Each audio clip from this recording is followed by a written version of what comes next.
Building with nature is buzzing and booming. To combat the Dutch housing crisis, today I, city planner Cor Busier, will go out into nature to investigate potential building locations for new neighbourhoods. One of the options to explore is the Balloërveld in Drenthe. This heathland is part of the Natura 2000 area, the Drenthe A. I was instructed to go out and talk with the stakeholders about the exciting plan for the first neighbourhood to be fully built in nature in accordance with the building with nature principles. My stakeholders: a sheep, a heath plant and soil. Here you see my stakeholders and me during the session. First, we start with an introduction round. Hello, I'm Afid Aris, a Drents heideschaap, or in English, a sheep. I'm happy to be here and very excited to see the plans. I have to admit that I'm very optimistic about living with people. People always think that I'm cute.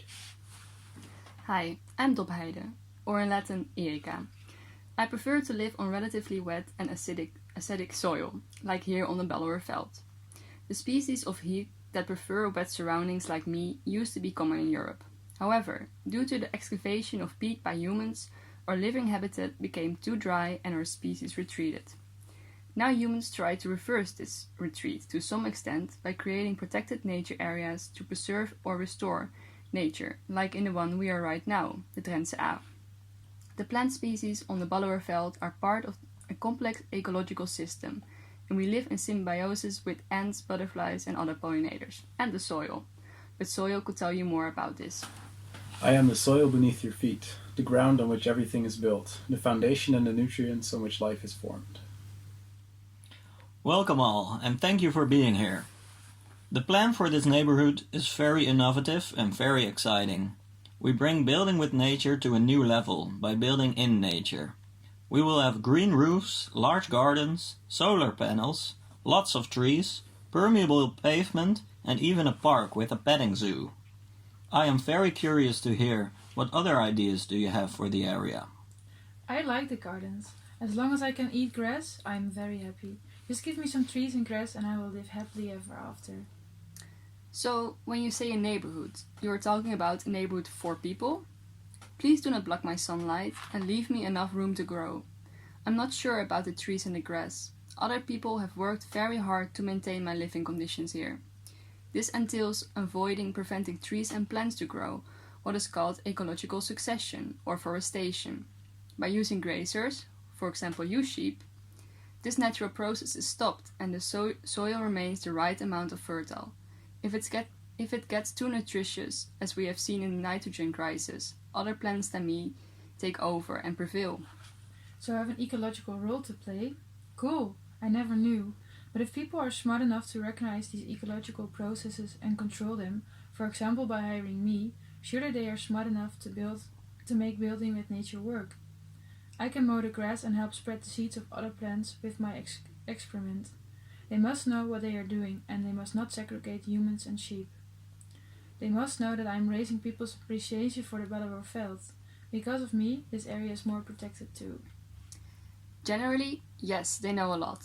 But what people are not very good at is taking into account what they cannot see and what they cannot know. They let problematic processes accelerate until there is no stopping them. We see this in global warming, ocean acidification, the plastic soup, but also right here in the nitrogen crisis mentioned earlier. How will we know that this time they are in control?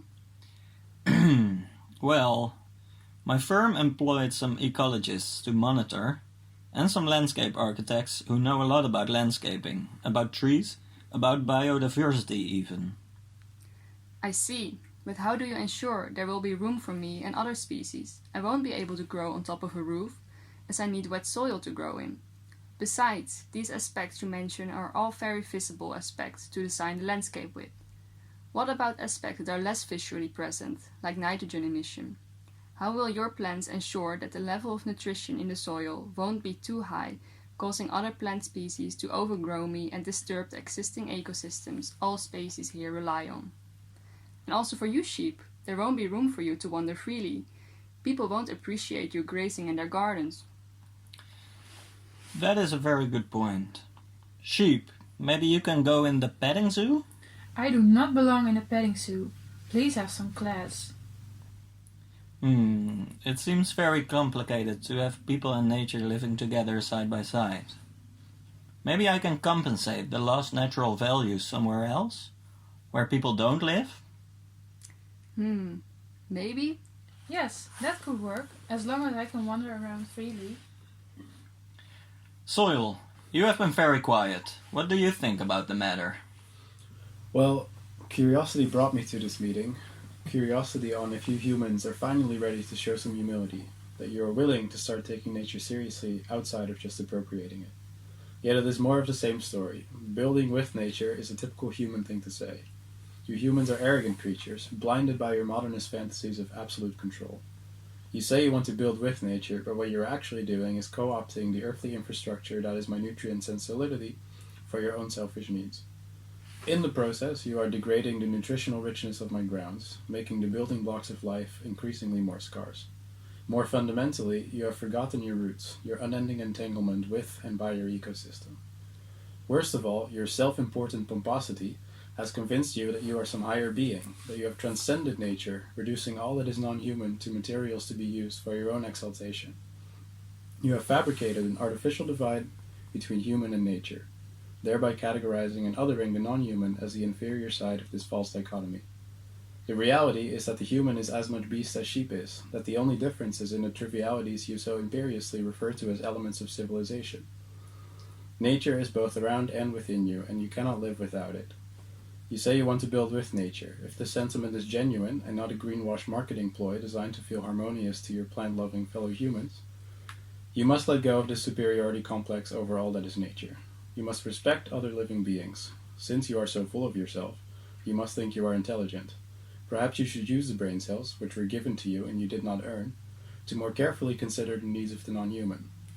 Even in your selfish ways, this is beneficial, as it will transform your decadent lifestyles into ways of living that allow us all to continue living on this earth in the future. The superior intellect of yours is now directed apathetically to nature. I suggest you turn this apathy into empathy. With your self-proclaimed great power comes great responsibility. This exercise in non-human empathy may have noble intentions, but in attempting to represent nature, you are still imposing your anthropocentrism on the non-human. You cannot represent nature without positioning yourself outside of it. Your human arrogance seeps through even the very attempt at acknowledging that same arrogance.